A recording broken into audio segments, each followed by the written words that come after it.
Get out already, they demanded, their voices cutting through the tense air of the house. Yeah, give us this house already, echoed the demand, leaving Kathy feeling like a stranger in her own home. I can't believe this is happening in my own house, Kathy thought, her heart heavy with disbelief. But if you really want this house, I'll give it to you. Just you wait and see, she resolved silently, steeling herself for what might come next. My name is Kathy Smith. I just turned 60 this year, she reminded herself, drawing on her inner strength. I got divorced when I was young. My ex-husband was a heavy drinker and he used to verbally and physically abuse me, Kathy reflected, her past pains still haunting her. When he started to raise his hand against our children, I served him with divorce papers, she recalled, the memories still vivid in her mind. After that, I single-handedly put our 2 children through college, Kathy continued, pride mingling with the pain of her past. Now, I continue to work in flower arrangements, a job I've always enjoyed, she stated, finding solace in her passion. Also, I've started online lessons a few years ago and have been enjoying the new interactions, Kathy added, a glimmer of excitement in her voice. My eldest son, Max, who has always lived at home, married a woman 2 years older than him, Kathy shared, her thoughts drifting to her family dynamics. I thought that they would move out, but they asked to live with me. Since there was no particular reason to refuse, I agreed to live together, the 3 of us, Kathy recounted, the weight of her decisions evident in her words. My eldest son's wife, Anna, was quiet and not good at housework. She started learning it from me, and I thought she was a good girl, Kathy reminisced, a tinge of disappointment coloring her memories. But now, her initial image is gone, and her true nature is fully exposed in front of me. She talks bad and has a foul attitude, but in front of my son she acts like a quiet and good wife, Kathy lamented, the betrayal of trust weighing heavily on her heart. The house where she learned she only does laundry for her clothes. The rest is left undone, Kathy observed, the reality of her situation sinking in. This is supposed to be the house where I've lived for many years, but somehow I'm treated like an intruder, Kathy confessed, her voice filled with resignation. Yet I am somehow managing to live with these 2 who show no signs of leaving, Kathy acknowledged, her determination shining through the adversity. But little did I know that day would greatly change my life, Kathy reflected, a sense of foreboding creeping into her thoughts. That day, after finishing my online lesson and taking a break, the house was filled with Max's yelling, Kathy recalled, the tension rising with each memory. Hey old hag, we're out of shampoo, I can't wash my hair, she mimicked, the words stinging her ears even now. Despite being in the bathroom, his yelling reached all the way up to my room on the 2nd floor, Kathy remembered, the frustration evident in her tone. He is like this every day, so I'm used to being yelled at by him, Kathy sighed, resignation coloring her words. Not being very quick myself, I went to get the refill shampoo as quickly as I could, Kathy recounted, the routine of her days unfolding before her. Here, I'm sorry I didn't notice, she offered, her attempt at peace met with disdain. Too slow, it took too long after I called. Make sure to check time. I'll be careful next time, Max retorted, his words cutting deeper than any insult. Without saying anything, he snatched the refill shampoo from me, Kathy admitted, her hurt palpable in the memory. At that moment, I accidentally cut my palm a little deeper with the refill bag, Kathy confessed, the pain of her physical and emotional wounds intertwined. Complaining here would just add fuel to the fire, Kathy sighed, her resignation evident in her tone. Sighing, I took a bandage out of my first aid kit, Kathy continued, the routine of caring for herself a small comfort in the chaos. Then Anna called out to me, "What, you got hurt? You're so clumsy," Kathy recounted, the sting of Anna's words still fresh in her mind. It's almost dinner time. Isn't the meal ready yet? I'm hungry, Anna demanded, her entitlement grating on Kathy's nerves. Oh, is it that time already? I'll start preparing right away, Kathy responded, her voice strained with the effort of maintaining composure. Would you mind helping out, Anna? Kathy asked, her hope for assistance met with resistance. Ha, why do I have to cook too? I'm not helping, so hurry up and get it done, Anna retorted, her disdain evident in her tone. When she was about to go, Max got out of the shower, Kathy recalled, the tension between them escalating with each passing moment. He seemed to sense the tension between her and me and interjected, Kathy remembered, the fleeting hope of understanding dashed by his words. "Anything happen? Don't tell me you were being nagged by the old hag," Max remarked, his indifference a sharp contrast to Kathy's pain. "No, nothing like that. She just asked me to help her with dinner because she got hurt," Kathy explained, her attempts at reason falling on deaf ears. She started talking to him in a sugary voice, completely different from her previous attitude. Kathy noted, the facade of civility crumbling before her eyes. "I recognized this routine and resigned myself to what was about to happen," Kathy admitted, the weight of her acceptance crushing her spirit. "So she forced you to help. Hey hag, you know Anna can't cook, right?" Max accused, his words like daggers aimed at Kathy's heart. "Are you kidding me with this? I didn't force her, I just asked if she could help. When she declined, I was going to do it myself," Kathy protested, her voice shaking with frustration. As I was explaining myself, she quickly wrapped her arm around his and began to argue. Kathy recounted, the betrayal of her son's allegiance cutting her deeply. "She told me she can't cook because she got hurt her hand. And the reason dinner was late was because she was sleeping, not working," Max defended, his loyalty to Anna blinding him to the truth. "Enough. Whether you said it or not doesn't matter now. The fact that you tried to make Anna cook is true. It's your fault, hag," Max accused, his words a final blow to Kathy's hopes for reconciliation. With that, he stormed off to the living room, his back to me, Kathy remembered, the pain of rejection washing over her like a tidal wave. At that moment, she stuck out her tongue in satisfaction as if it was a victory, Kathy recalled, the bitterness of defeat staining her soul. "And then followed him to the living room," Kathy concluded, her voice hollow with resignation. "He always took her side and never showed any."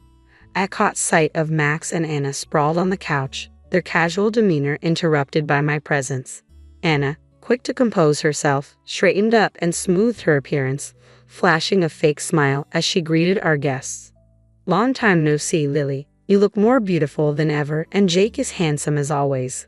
Please sit down," she said, motioning for them to take a seat. Anna then gracefully excused herself from the couch and made her way to the kitchen. Once Lily and Jake settled in and started chatting with Max, I quietly followed Anna into the kitchen.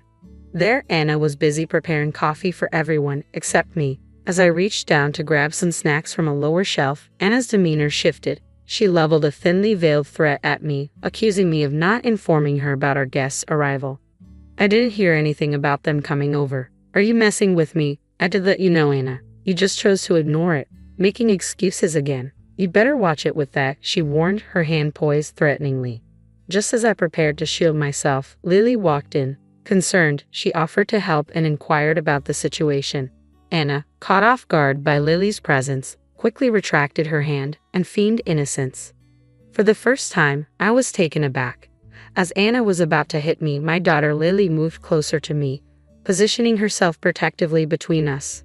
I recounted, relief flooding over me at Lily's intervention. "What on earth was that about? Surely, Anna, you were trying to hit my mother, were you?" Lily questioned, her tone incredulous. "Of course not. I would never do such a thing. I saw something about to fall from the shelf, and I thought it was dangerous, so I was just trying to help. Wasn't I, mother-in-law?" Anna quickly interjected, her voice dripping with false concern. "Yes, that's right. You saved me, Anna. Thank you. I'll take care of the rest of the preparations, so please, just relax," I replied, playing along with Anna's charade to diffuse the tension. With that, Anna returned to the living room, her smile unwavering, but her eyes betraying no warmth. Despite her reassurances, I couldn't shake the feeling of fear that gripped me. Lily, sensing my distress, offered words of comfort, assuring me of her protection while she was there. And in that moment, her words were a balm to my frayed nerves, soothing the tension from my body. I breathed a sigh of relief when Lily entered the kitchen, breaking the tense atmosphere. If she hadn't, I was certain Anna would have followed through on her threat. "Thank you. I feel better now," I managed, mustering a weak smile. Lily, perceptive as ever, saw through my facade. "I know you, Mom. You won't tell me even if I ask, but remember this, if you ever need help, don't hesitate to contact me. I'll be there for you anytime," Lily reassured me, her sincerity touching my heart. I nodded in agreement, grateful for her unwavering support. After that, the rest of the day passed peacefully. As night fell, Lily and Jake decided to head home after dinner. Anna offered to help prepare the meal, but Lily insisted she relax, perhaps having witnessed her earlier behavior. With Lily's assistance, dinner preparations went smoothly, and our conversation flowed freely in the kitchen. It was a pleasant change of pace, and for the first time in a while, I genuinely enjoyed myself. Once the meal was ready and we all sat down to eat, my eldest son praised Lily's cooking. "This is delicious, Lily. Your cooking is the best," he complimented. Despite my protests, he continued, comparing her cooking favorably to mine. Anna simply smiled and nodded, but Lily and Jake exchanged serious glances. The room fell silent until Lily addressed Max. "I think you're misunderstanding something, bro. Mom did all the seasoning," she explained. Max's expression darkened, feeling deceived. Anna's smile wavered, signaling trouble brewing. Just as tension threatened to escalate, Jake intervened, diffusing the situation with understanding. "I can totally understand. My mother-in-law's seasoning is similar to Lily's, so it can't be helped," he chimed in, easing the atmosphere. As we finished eating, Jake kept the conversation light with amusing anecdotes, restoring cheerfulness to the room. After Lily and Jake left and the cleanup was done, however, a dreadful incident unfolded. Max's demeanor shifted drastically as he hurled insults at me, reminiscent of my past with my ex-husband. Unlike his demeanor earlier, there was no restraint in his words. "Hey, you old hag, you really put me to shame today," he snapped. But I refused to be intimidated. "There's no such thing as shame, you know," I replied calmly, refusing to let his insults shake me. I learned that she had invited Lily and Jake over to get back at us. I overheard her and Lily talking. Anna chimed in, accusingly. "Anna, Lily, and I didn't talk about such a thing," I protested, but my words fell on deaf ears. "Shut up, you old hag." Anna wouldn't lie. "Enough with your acting," he snapped, kicking me suddenly. I tumbled to the floor, paralyzed with pain. But his assault didn't stop there. He approached me, kicking me repeatedly as I gasped for breath amid the agony. All the while, Anna watched with a giddy smile. "You're always useless, and it makes me sick," he yelled, his words barely registering in my hazy consciousness. Finally, he seemed satisfied and stopped kicking. Seeing my battered state, Anna burst into laughter, her cruelty piercing through me like a knife. Remembering the terrifying days of domestic violence with my ex-husband, tears flowed uncontrollably out of fear. But instead of compassion, their laughter only intensified. "What are you crying for? I don't want to see old ladies crying, you know, right, Anna?" he mocked, his words cutting deeper with each syllable. With a heavy heart, I realized I needed to leave this place as soon as possible, but my body wouldn't obey. "Pack your stuff quickly, old hag. Leave this house today," he demanded, his tone unforgiving. The realization hit me like a ton of bricks. This house, filled with memories I had gathered over the years, was under my name. I had never even considered leaving. "Understand? Pack your things within an hour and get out. This is our house from today. Move quickly unless you want to be kicked again," he threatened, his words leaving me no choice but to submit. In agony, I started packing, tears streaming down my face out of frustration, fear for the future, and anger towards them. It was the first time I harbored a deep-seated resentment towards them and vowed to fight back. Once I finished packing, they wasted no time in kicking me out, barely exchanging a word. As I stood on the sidewalk, pondering my next move, the thought of my daughter Lily surfaced in my mind. Hailing the cab, I grasped at straws and headed towards Lily's home. Upon arriving at her house, I noticed the lights were on, and I rang the doorbell. Through the intercom, I heard her voice.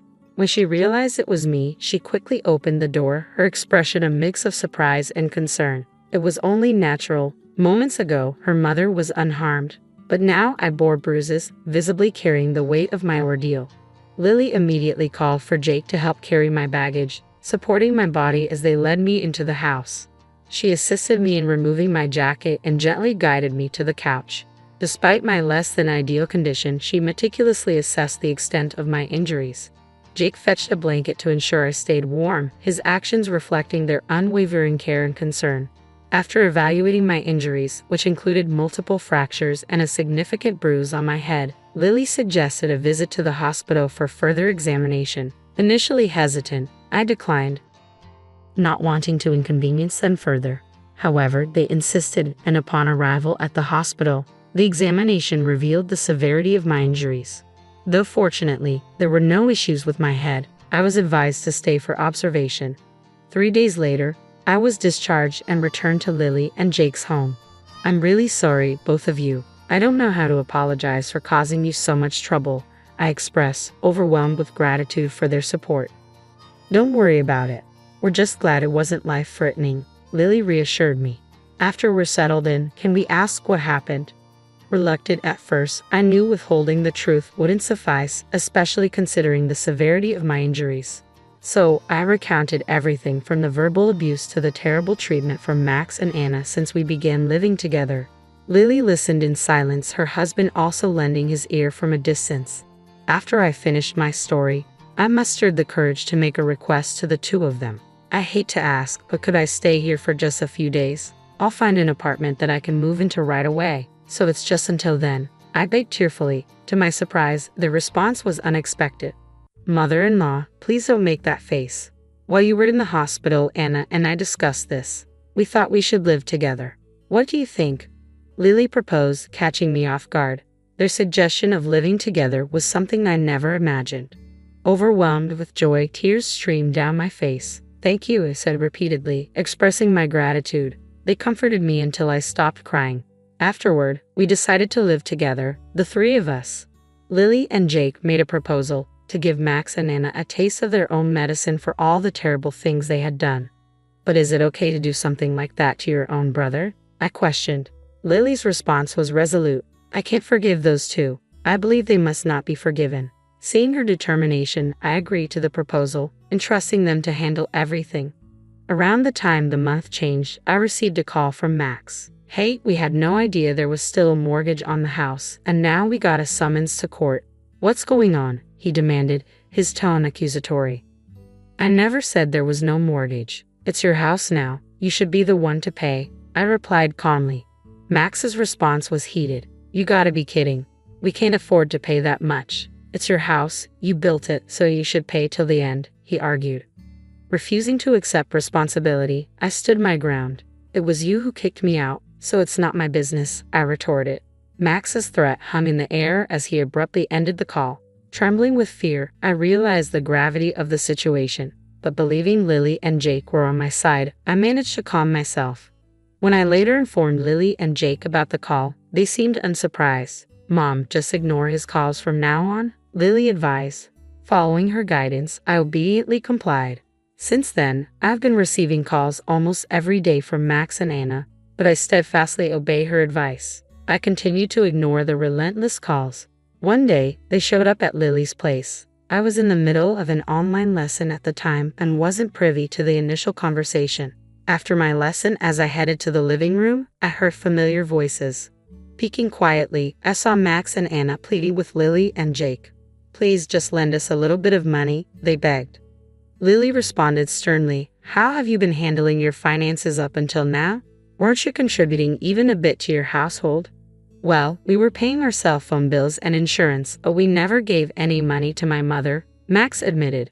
Lily and Jake exchanged stunned looks and let out a sigh. So you're saying that Mom was covering all expenses, including utilities and food, and despite that, you treated her like a maid, verbally abused her, and eventually assaulted her and drove her out of her own house. We don't have a single cent to lend to people like you guys, Lily said firmly. What do you mean by verbal abuse and assault? Max hesitated, prompting Jake to step in. I agree with Lily. When we found mother-in-law, she was in a terrible state. She even had to be hospitalized. That's clearly a crime, Jake asserted. At this point, Max grew defensive and attempted to lunge at Lily. I was about to intervene, but Jake swiftly got in between them. Effortlessly restraining Max, Jake maintained control while Lily called the police. Shortly after, the police arrived and took Max and Anna away. Once they were gone, I rushed over to Lily and held her close. I'm glad you're okay. Really glad you didn't get hurt. Jake, thank you for protecting Lily. I expressed my gratitude. They both simply smiled in response, treating me kindly to put me at ease. Later, the evidence gathered by a detective and the lawyer Lily and Jake hired ensured we would receive a substantial amount of punitive damages from Max and Anna. It was then revealed that they had each been having affairs and were in a messy situation. Now, not only did they have financial issues, but they also had marital problems to face. Free from my abusive son and his wife, Once I regained my freedom, I started to heal, venturing outside again with a newfound sense of peace. Despite this, I still received occasional contact from Max, a clear violation of the court-ordered no-contact rule between us. Each time this happened, I promptly contacted my lawyer, who handled it with strict adherence to the law. One day, while at the supermarket, I bumped into our old next-door neighbor who shared some interesting news. Apparently, Max and Anna were constantly embroiled in arguments about money and infidelity. Anna's true nature had finally come to light, acting as the catalyst for their impending divorce. As a result, they had decided to put their house up for sale. Meanwhile, my private investigator unearthed some revealing findings about Max's downward spiral. His involvement in police matters, lawsuits, and now his divorce had become the talk of his office. His inflated ego led to him quitting his job immediately, and he was dumped by his affair partner. Now, he works part-time and is homeless, spending his nights in parks and abandoned buildings. As for Anna, she had been staying with the man she was having an affair with, but she too was recently dumped. Now, she's seeking work in live-in jobs, attempting to rebuild her life from scratch. Her once beloved hobbies such as nail art and other fashionable activities have been abandoned, and she's now living a humble existence. Meanwhile, I decided to buy back our old house, which had been put up for sale. After some renovations, I now live there with my daughter Lily and her husband Jack. Lily, with her qualifications in aromatherapy and massage, suggested opening a small shop on the spare land we had. We've been managing well, offering physical lessons in the shop, selling items, and running a reservation-based aromatherapy massage service. Returning to our own home brings happiness every day. I am grateful to Lily and Jack, who took care of all the complex issues like private investigators and lawyers, which I found hard to handle. Their support has enabled us to achieve our current lifestyle. I have a wonderful relationship with Lily and Jack, and recently, I received the delightful news that Lily is pregnant. I can't wait to hold my grandchild in my arms. Looking ahead, my life will only become more joyful, and I consider myself very fortunate. I cannot thank them enough. I am truly grateful. I'm a 35-year-old office worker, and my husband Kevin, who is 6 years older, and I have been married for 9 years. Right now, due to some reasons, I'm living with my mom. Let me explain how I ended up in this situation. 4 years ago, Kevin and I built a house. At that time, Kevin had just changed jobs, and we didn't have much money saved or a big income. Kevin used to work for a big company, but he faced constant hidden bullying from his boss. This caused him sleep problems, and eventually he couldn't go to work anymore. He saw a psychiatrist, took a break for about 3 months, but when he didn't get better, he quit his job. After that, we got by on just my salary. Kevin didn't work for 3 months, but slowly started to feel better. He began eating and sleeping well again, and his psychiatrist was pleased with his quick recovery. My cheerful, loving Kevin was back. He then started looking for a new job. His experience at the big company helped, but finding a job was hard because he left his last job due to mental health issues. During this time, we found a small company that needed him. The salary was about a third of what he used to make, but he was happy to be working again. He said it was much better than being without a job, which made me happy. This job was also in the field he wanted to work in. We wanted to have children, but it was clear that life would be tough if I stopped working, so I continued working. I also loved my job, and we decided not to have children at that time. Since it was just the 3 of us, our life was peaceful until my mother, Sarah, was paralyzed in a car accident and needed a wheelchair to get around. My dad had passed away when I was in middle school, and Sarah had been living alone since then. Our family home was old and not suitable for a wheelchair, with many steps. Kevin then said, "I'm worried, let's live together." Sarah and I were surprised, but I appreciated Kevin's unexpected kindness. Since Kevin had just changed jobs, we were unsure about the future, but we decided to apply for a mortgage. As we expected, it was tough to get a loan because Kevin hadn't been at his job for long. However, we were determined and didn't give up. After trying with several mortgage companies, we finally found one that worked with us and approved our loan. We bought our dream home, which I had always imagined, filled with the smell of wood, thick wooden beams on the ceiling, custom storage spaces, a kitchen tailored for my height, and spacious cypress flooring. Importantly, it was a single-story, barrier-free house, perfect for living comfortably in a wheelchair. We were excited as the house was being built and visited the construction site every day. When our carefully designed home was finished, it had a large yard where my mom, who now seldom went outside, could enjoy sunbathing. However, there was a catch with the land. It was given to us by Kevin's grandfather, who adored Kevin. Kevin's family wasn't wealthy, but when his grandfather was diagnosed with cancer, he started to distribute his assets, giving us the largest plot of land. It felt like winning the lottery, but the land was just a 10-minute walk from Kevin's family home. When we told them my mother would be moving in with us, Kevin's sister laughed and said, "Why is your mother moving in too? How shameless is your family?" Kevin's mother told me marrying someone different like you would bring trouble. She also harshly said it was terrible for her son to have to care for an old person and called me a curse. Even then, Kevin stood up for my mother and me. He said the land was a gift from his grandfather, and no one should complain. Kevin's mother and sister are really mean. It's amazing that Kevin, who is so kind, comes from that family. He's like a beautiful flower that grew out of mud. Kevin always says his family shows him how not to be. Kevin thinks his grandfather gave us the land because he wanted us to take care of his mother in her old age. He also gave other properties away. Kevin's sister got a parking lot that's a 10-minute walk from their home.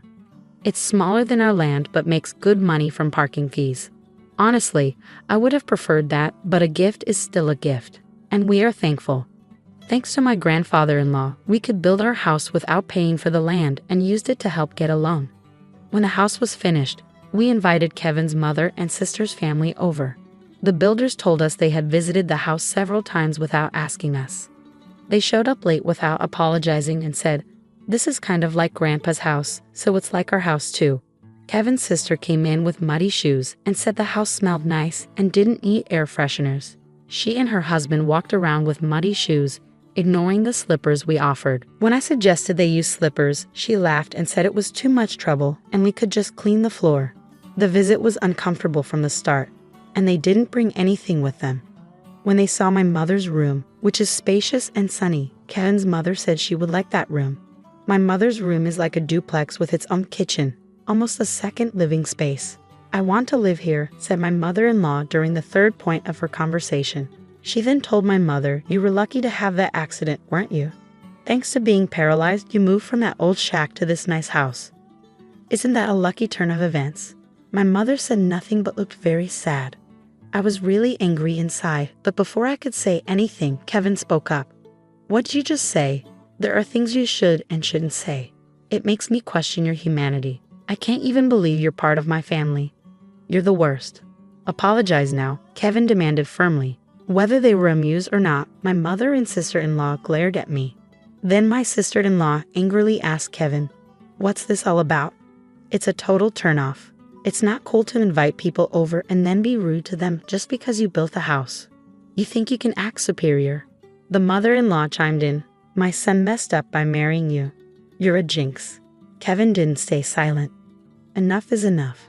This mess started because of your rude comments. You said the accident was a good thing and called my wife a jinx. I will not forgive that." The mother and sister-in-law looked frustrated by Kevin's strong response. Then my mother, who had been watching everything, said with regret, "It's okay. I am here because of the accident, and it's true I moved from a rundown house to this beautiful one. Your son has always been kind to me. Thank you." Perhaps feeling guilty, the mother and sister-in-law left, giving me a nasty look.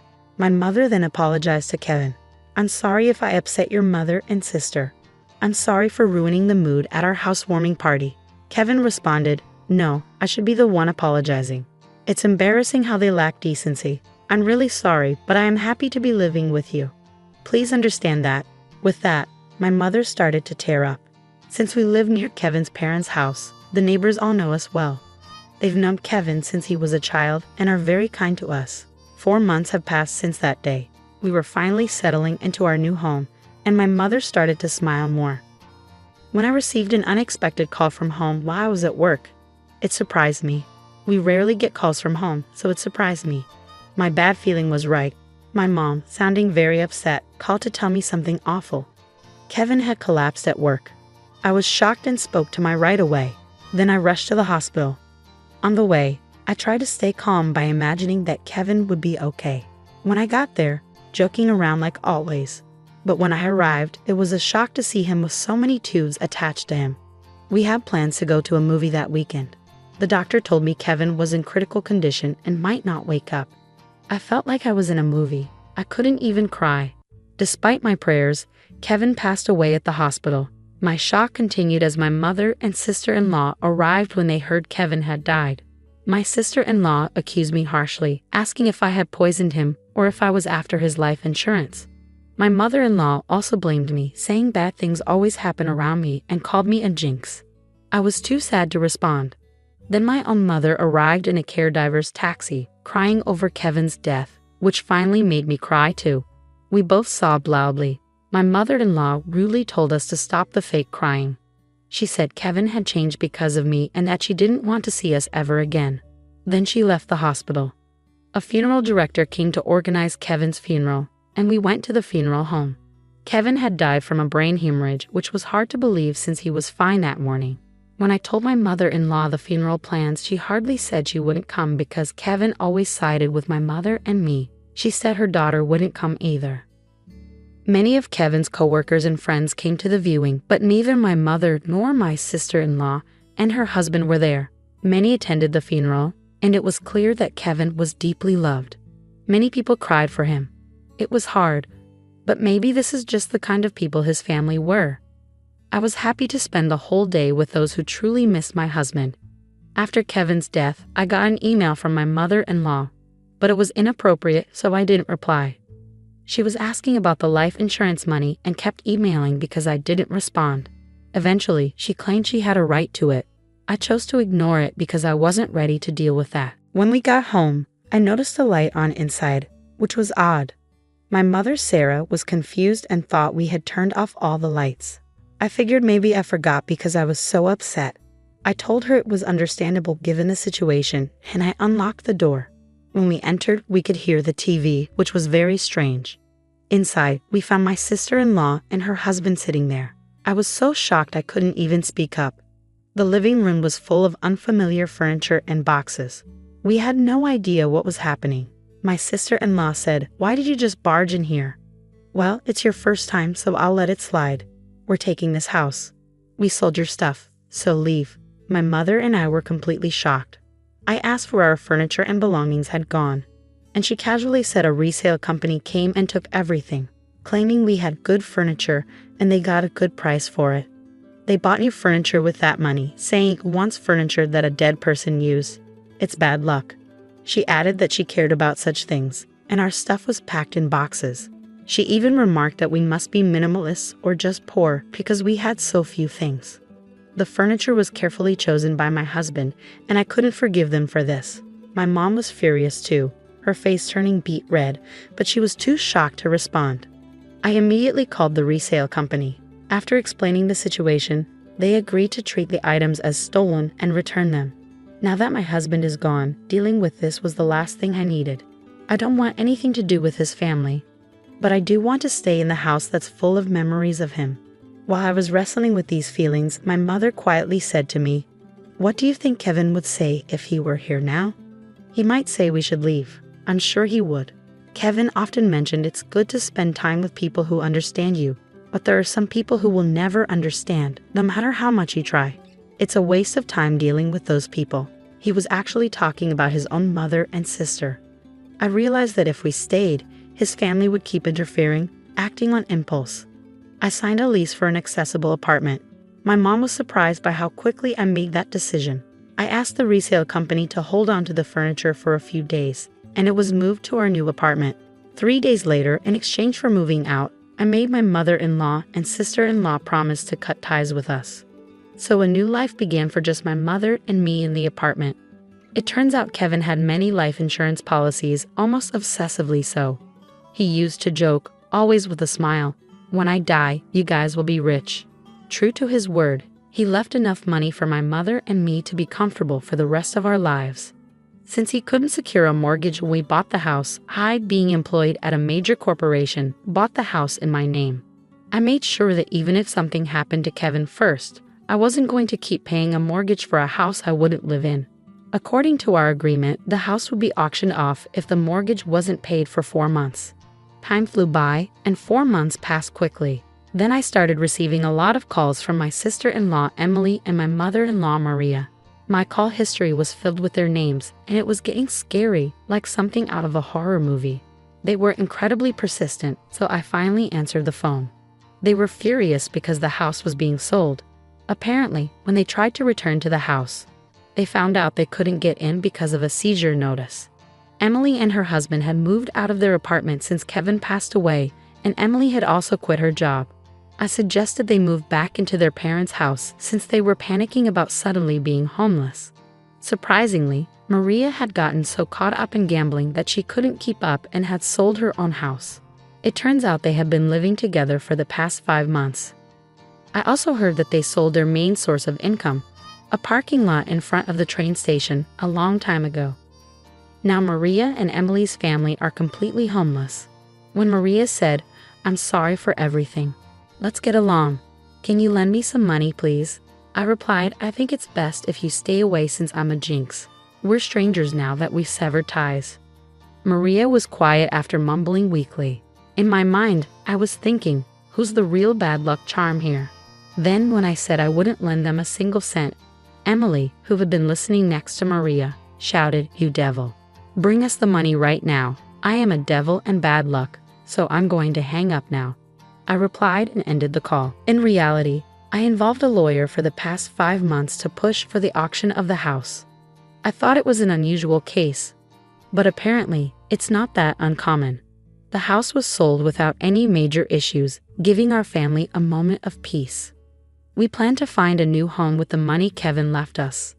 Since it's just my mother and me, we don't need a big house. We'd rather prioritize security as 2 women living together. So I chose a condominium with minimal noise disturbance. I remember something my husband always said when we built our home. People can get energy from the sun. So let's create a place where the mother-in-law can enjoy her hobby of reading in the garden without feeling self-conscious. With those words, he had made a spacious courtyard for her. It's heartening to hear that you found a condominium with a spacious balcony where your mother-in-law can enjoy her coffee and reading. While the new place may be smaller than your previous home, it's comforting to know that you're able to keep some of the furniture your husband likely chose. The sale of the house, which was on the expansive land gifted by Kevin's grandfather, fetched more than expected, providing a solid financial foundation for your family's future. The decision to invest in a luxurious condominium with top-notch security features is a testament to your late husband's cautious nature, and it undoubtedly brings you a sense of peace in the wake of the tumultuous events involving your in-laws. Since Kevin's passing, life has taken a dramatic turn, and navigating the fallout from his family's actions has been emotionally draining. Following the auction of the house, Maria and Emily found themselves without a place to live and ended up in public housing. Despite their efforts to secure financial assistance, they've resorted to disruptive behaviors, such as hosting barbecues on their small balcony, which have left the community incredulous.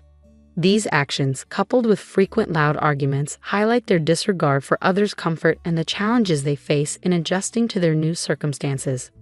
With Emily's husband having left, she and Maria are now facing these challenges on their own. It's a difficult situation, but it's clear that you've made the right choice in prioritizing your own peace and security as you move forward with your mother in your new home. Your reflections are deeply poignant and resonate with a sense of closure and determination to move forward. The stark contrast between the peaceful sanctuary you've created with your mother and the turmoil your former family is experiencing serves as a powerful reminder of the consequences of one's actions. It's evident that you found solace in creating a tranquil haven where you and your mother can feel safe and secure, free from drama and disruptions. Despite the challenges you faced, you remain committed to honoring Kevin's memory by living a life filled with positivity and peace. Your decision to focus on living authentically and compassionately reflects a deep understanding of what truly matters in life. As you navigate this new chapter, guided by Kevin's spirit of kindness and resilience, you're determined to live in a way that would make him proud. Your journey of resilience, growth, and honoring Kevin's legacy serves as an inspiration to cherish the moments of silence, savor the memories, and embrace the beauty of living well. As you continue on this path, may you find comfort and strength in the love and laughter you shared with Kevin. and may your chosen sanctuary continue to be a source of peace and joy in your life. My name is Susan Miller. I'm 47 years old. I've been married to John for 25 years. Our family includes John, who is also 47, and our daughter Emily, who is in high school. But something happened because of John that almost broke our family apart. It all began when John forgot his phone at home one day when he went to work. He's always on that thing during meals. It's no wonder he leaves it behind sometimes. When I picked up his phone, I saw messages from a woman I didn't know. Are you coming over today or staying with your wife? I need to talk to you, Mia, so please come over. What is all this? I panicked as I read the shocking messages. Then my husband John, realizing he'd forgotten his phone, returned home. Do you know where my phone is? It looks like I left it at home. Come on, if you have it, just give it back. I'm going to be late for work. What's going on? Who's this legal wife? And who's Mia? When I confronted him, John seemed surprised at first but then sighed heavily and began to explain. I was planning to tell you about this. I had everything prepared, but I guess getting caught now is probably the right timing. The right timing? What do you mean? Just like you're thinking, I have a mistress. Those messages you saw were from her. What? You've been cheating? For how long? I guess it's been over 15 years now. Over 15 years? Yeah, her daughter is in junior high school now. She's technically my child. She would be Emily's half-sister. She's facing high school entrance this year. It's going to be tough. So I'm planning to divorce you and marry her. I intend to support my daughter as a father. I couldn't understand what John was saying at all. Daughter Emily is your daughter too, isn't she? Don't you care about her? I didn't say I didn't care about her. Emily has been my precious daughter for 17 years too, but I don't plan to take her with me. It would be awkward to have a daughter who's not biologically related to her mother and the family, you know. Everyone will feel uncomfortable. So I'll leave Emily to you. In return, I'll make sure to pay child support until she graduates from college. And if Emily reaches out, I'll be willing to talk. So that should be fine, right? Are you serious? I'm dead serious. In fact, I think I'm offering a pretty good deal. Oh, and here, I shouldn't forget to give this to you. What's this? I've already filled in my part, so just write down yours and submit it. Let me know once you filed the divorce papers. I'll come to pick up my stuff once the divorce is finalized. Wait a minute. What are you saying? You're not coming back? Yeah, I'll be living at her place from now on. I'll talk to my folks. You just take care of Emily and don't do anything unnecessary. Well then, thanks for the last 25 years. Take care. Hey, just wait. John handed me a divorce paper and left the house in his usual attire for work. I'm sure her place must have been prepared with all the living necessities for him. How could this? What am I supposed to do now? What's wrong? Why are you upset so early in the morning? Did something happen? My daughter Emily, who was home for the school holiday, came over to me as I was feeling distressed. I shouldn't have burdened her with such heavy news, but in that moment, I ended up telling her everything. Dad has a mistress. He gave me this and left. What? Cheating? And this is a divorce paper? Is Dad serious about this? Why would he? He apparently has another child with his mistress. A child? So I have a half-sister? Yes, from another mother. And what did he say about it? He said he'll pay child support to take care of you. What about apologies to you? Well, you're the one most affected, Mom, and there are no apologies. What is he thinking? After hearing my story, Emily bit her lip, thinking for a moment before responding. I see. If Dad's going to act like this, then we'll have to come up with our own plan. Huh? What do you mean? Don't worry, it's nothing dangerous.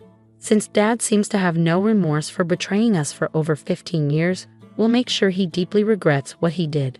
But of course, that requires some planning. But Mom, you're not blaming yourself for Dad's actions, are you?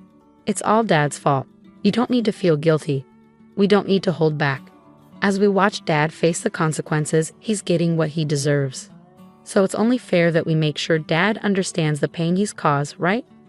Well, my daughter is actually the smartest kid in the USA. Her intelligence has amazed adults since she was little. She probably already has a plan in mind for this. Just wait, Mom. I promise I'll make Dad regret what he did. With that, Emily wore a mischievous smile. A month later, Emily and I had settled into our new routine, just the two of us. The door creaked open, and in walked my husband John, but with patches of his hair shaved off as if by a clipper. The first thing he said was, "What the hell were you thinking?" Dad stormed into the house with clippers in hand. "After hearing everything from you, look what you've done to me," he said, pointing at his patchy haircut. John went on a tirade. He explained how he was relaxing at his mistress's house when suddenly his father showed up with clippers and gave him an unplanned haircut. Then he managed to escape and rushed back home in this state just to give me a piece of his mind. "I warned you, didn't I? I talked to Dad, so you weren't supposed to do anything unnecessary. You know how much Dad hates dishonesty. He's always been strict with me because of that, and it's been traumatic. Despite knowing that, you still went and told on me. Are you jealous? Jealous that we might be happy while you're stuck in misery? Is that why you haven't filed for divorce yet? Then you spill everything to Dad. You're truly pathetic. The reason I cheated was because I couldn't stand this side of you, you coward. That's when it happened. What are you misunderstanding? It wasn't Mom who told Grandpa everything. It was me." My daughter calmly responded to the raging John. "What? So Grandpa attacked with clippers, huh? Just as I expected." "What do you mean, as expected? Emily, did you tell Grandpa to attack me with clippers?" "No, I didn't say that. I just handed something to Grandpa, proof of your affair. This goes back a month." "Hey Mom, what do you think is the scariest thing to Dad in this world?" Soon after John left, Emily asked me that question. The scariest thing to him? Yes, that would be Grandpa. I once asked Dad what he was most afraid of in this world. He immediately answered Dad. I had also heard about it before. My father-in-law detests dishonesty above all and wouldn't hesitate to correct anyone behaving improperly, even strangers. John was raised strictly by my father-in-law since childhood and said he could never go against him. Dad said before he left, "I'll talk to Dad about it, so don't do anything unnecessary." That's because the last thing Dad wanted was for Grandpa to find out about this situation. So I'm pretty sure Dad won't tell Grandpa the real reason for the divorce. He might say we just couldn't agree on things, or worse, he might even claim he cheated. That's terrible. That's why we need to act first to prevent that from happening. Plus, there's another benefit to telling Grandpa first. Dad is an employee at the company Grandpa runs. Dad got the job through connections, thanks to Grandpa, and has climbed up to the position of manager. Can you imagine what would happen if Grandpa, who hates dishonesty, found out about Dad's affair and secret child of over 15 years? It's going to be a big mess, maybe even a trigger for Dad to get fired. Dad seems to have earned some trust at his company, but Grandpa is definitely Dad's Achilles heel. That's why I plan to use this to our advantage and push Dad into the depths of hell. But first, I need to gather solid evidence of the affair to make Grandpa understand. Saying that, Emily opened the laptop Dad had left behind. Evidence. How are you going to? Normally, you'd need a detective agency to catch evidence of an affair. And there's probably a password on that laptop, right? I doubt you'd leave anything compromising on it. Normally, yes, but I don't need any of that. There's no point in paying someone to find something that's right here. Saying that, my daughter dismissed my concerns and rapidly typed on the keyboard, managing to unlock it in just a few seconds. She then extracted all the relevant information contained within. Wow, you really unlocked it. Well, of course. This is nothing for me now. Let's see what kind of evidence Dad left on this laptop. From their exchanges, it looks like Dad's mistress was an ex-girlfriend they reconnected. When I was still in your belly, Mom, that reunion sparked an affair that lasted over 15 years. Look, here's a photo. Dad's mistress seems to be this woman. Mom, do you recognize her? The photo Emily showed me was one of Dad and his mistress looking very close. I had seen the woman in the photo before. She's Dad's childhood friend. She got married early and moved away from her hometown. But after her divorce, she came back. I met her once when we visited his parents. I see. So she came back to town, and that's when the affair started. I'm truly appalled by my own father. Suddenly, Emily froze upon seeing a particular photo. What's wrong? Did you find something? Look at this. Emily looked at a photo of a girl who appeared to be the hidden child. Probably this is my half-sister, Dad's secret child. Are you okay? If it's too hard for you, Mom can take over, and you don't have to do this anymore, Emily. No, it's not that I mind. I want to see this through to the end," saying that, Emily turned back to the computer. It seems like this girl hasn't been officially recognized as Dad's child. He hasn't acknowledged her. Well, that makes sense. He was probably planning to acknowledge her after the divorce. I'm not sure if this girl knows about us yet, as Dad said. It's confirmed he has a secret child, but I found out something else that's shocking. Shocking? Dad seems to have bought them a condo. What? A condo? Yes, a new condo right in front of the station. Given the location and it's a high-rise, it must be quite expensive. Oh look, the price is listed online. When I checked the price of the condo my husband bought for his mistress, it was a whopping $1 million. On the other hand, we live in a rental condo I've been leasing since my single days. We discussed buying a house many times, but his consistent response was renting is more cost-effective. So there was this reason behind it. Is that all the information? I was expecting a bit more, honestly. Isn't this enough? It's sufficient, but I wanted more concrete evidence, like photos of them coming out of a hotel. The information we got from this computer includes the mistress and the hidden child's names and photos, and the fact that Dad bought a condo for his mistress. How about we make a direct visit to the condo? If we capture photos of them coming out, that could serve as evidence. Aren't you curious about what kind of life they're leading? Saying that, Emily grinned mischievously. The next day, we headed to the condo where we presumed Dad was staying. The condo looks bigger than in the photos. Really, it's surprising he had enough money to buy a condo for his mistress. Where did he get the money? Mom, isn't that Dad? Looks like they're heading out as a family, Emily pointed. And there were Dad, his mistress, and the hidden child. I quickly captured their image on my camera. From the outside, they look like a normal family. You wouldn't think he's been having an affair for 15 years. They must be considered a happy family by the neighbors. At that moment, we overheard a conversation from the three passing right by our hiding spot. Hey, when's the divorce going to be finalized? You shoved the divorce papers at your official wife before leaving, right? Yeah, but she seems reluctant. Hasn't got any message that she submitted the divorce papers, even though I said I'd pay alimony. What's she hesitating for? Maybe she still has feelings for you, who knows? But even if that's true, you're the only one for me since the beginning. I have no intention of getting back with her, John. Hey Dad, what about me? I'm more important than that other daughter, right? Of course you're my only daughter, Mia. Yay, I don't care if she goes to some famous high school or whatever. Dad chose me. I wonder what kind of face she's making now, being abandoned by Dad. Poor thing.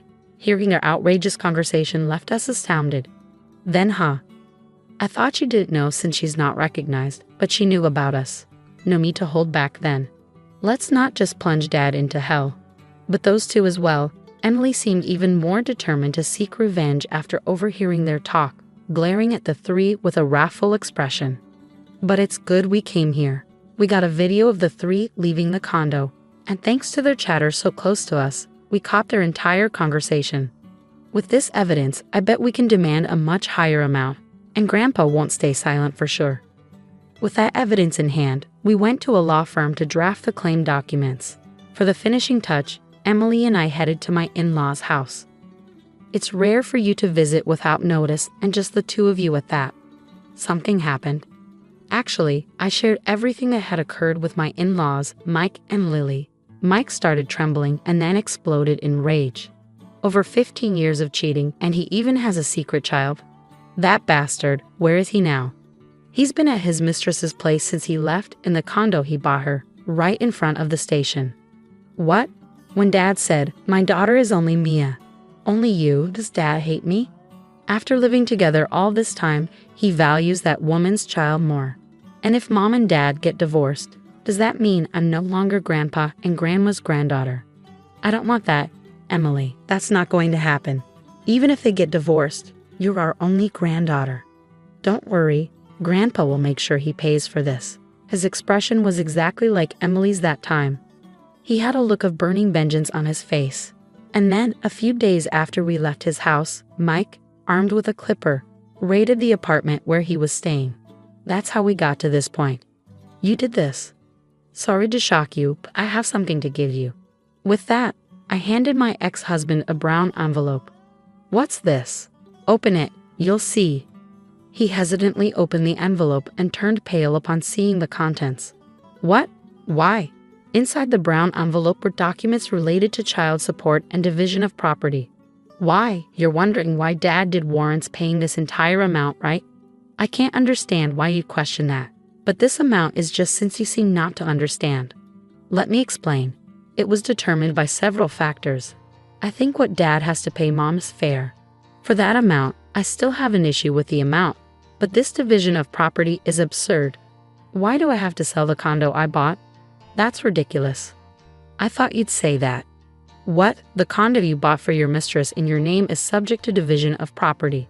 That's a well-established fact. It's not something you can argue against. What about them then? You're not telling me they have to leave, are you? Exactly. If a house is being sold, the people living there need to leave. You're heartless. I'll throw those words right back at you. After all these 15 years, you've really outdone yourself in deceiving us, you coward. You seem quite unhappy with these documents, but no matter what you say here, Dad's wishes won't be met. These aren't documents we made up. They were professionally drafted by a lawyer we hired. So if you have any issues with the amount, why don't you hire a lawyer yourself and file an appeal? Whether that will be successful or not, I can't say. Hearing this, my husband blurted out, Okay, I get it. I'll break it off with her and move out of that condo. That's what you want, right? Apparently, the idea of paying hefty alimony was too much for him. He said he'd break up with her and return home. However, things didn't go as he had hoped. Break up? Move out? Do as you like. It's no longer my concern. Not your concern. This is about us. We're married. We should talk more. Are you misunderstanding something? We're nothing to each other anymore, complete strangers. What are you saying? But you haven't submitted the divorce papers yet. That's only because I've been too busy dealing with your mess to get in touch. I submitted the divorce papers the day you left, so we're already divorced. What? Too bad, Dad, it's too late. The divorce papers have been processed, and you two are divorced. As for the documents, we'll be claiming accordingly. Damn it. And don't forget about the child support payments. I heard it from Mom. You said it yourself, right? That as a father, you would diligently pay child support until I graduate from college. Thinking back, I can't recall any fatherly things you've done for me, but at least for this last part, be responsible and live up to your word, Dad. Jan was left speechless by Emily's words. Then, that moment came. A call came through on my phone. It was John's father, Mike, probably anticipating that the ex-husband had stormed back to me. He called, and his guess was spot on. Seeing that I was on the phone with his father, the ex-husband's face turned pale. Mike wants to talk to you, Dad. No, tell him I'm not here. That's impossible. Besides, Dad knows you're here, so avoiding him now will only make things worse later, won't it? Reluctantly, he took the phone and started talking. Dad, what do you want? I didn't. Why do I have to come home? Wait just a minute. Hey, what did he say? He said I have to come home because he has something to talk about. Well, you better go then. Go? Are you kidding? If I go to Dad, I'm finished. What should I do? But fretting about it here isn't going to help, is it? What do you mean? Grandpa said you're fired. Why? I don't know the details, but if it's serious enough for a firing warning over an affair, you must have done something quite bad, right? Well, looks like you do have an idea by that expression. Then you better hurry to Grandpa's place. Hearing his daughter's words, the ex-husband rushed out of the house in a panic. It seems his position meant everything to him after all. Dad, that was quicker than expected. I heard from Emily. Are you serious about firing me, Dad?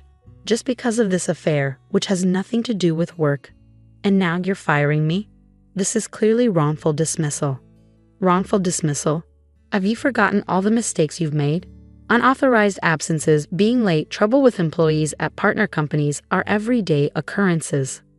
Other employees had to clean up your messes while you strolled around like you own the place because you're the president's son and the presumed next president. It's only natural you be laid off for this. This is a fair decision. But so suddenly. True, I've turned a blind eye until now because you're my son, but that ends today. What do you mean by that? After today, I'm cutting ties with you. You betrayed the two people you should have cherished most, trying to find happiness just for yourself. You're no longer my son or anything to me. Never show your face to me again. No, this can't be true. To my father-in-law's declaration, the ex-husband was fired. Furthermore, being told that their familial bond was severed, he collapsed to his knees, screaming in agony. When my father-in-law told us this, Emily and I high-fived each other. However, a few days later, he did as Emily suggested and hired a lawyer to dispute my claims, but his appeal was rejected. In the end, he had to pay exactly as I initially demanded. It seemed John's mistress was entirely dependent on the ex-husband's salary, being a part-time housewife with a meager monthly income. Hence, I admit to what I've done and I'm reflecting on it, but I can't pay such an amount. Half? No, even a 30% reduction would be appreciated. She pleaded for a reduction, as if haggling at a market, but I rejected it. Eventually, her parents had to pay off the debt in her stead. Thus, even though he got his wish to remarry his mistress, he ended up in a terrible living situation. Of course, the hidden child who was supposed to enroll in high school couldn't do it due to her parents' self-inflicted plight. As for us, then Mom, I'm going to take care. You too, it's really dangerous out there these days. I know, Emily. If anything happens, make sure to contact me. Even if nothing happens, I'll still check in often, and I'll come back home, even if you get tired of me. Since then, Emily has been attending a university and is living on her own for the first time today. But I'm not too worried. After everything she's managed to pull off almost single-handedly, I'm sure she can overcome anything that comes her way.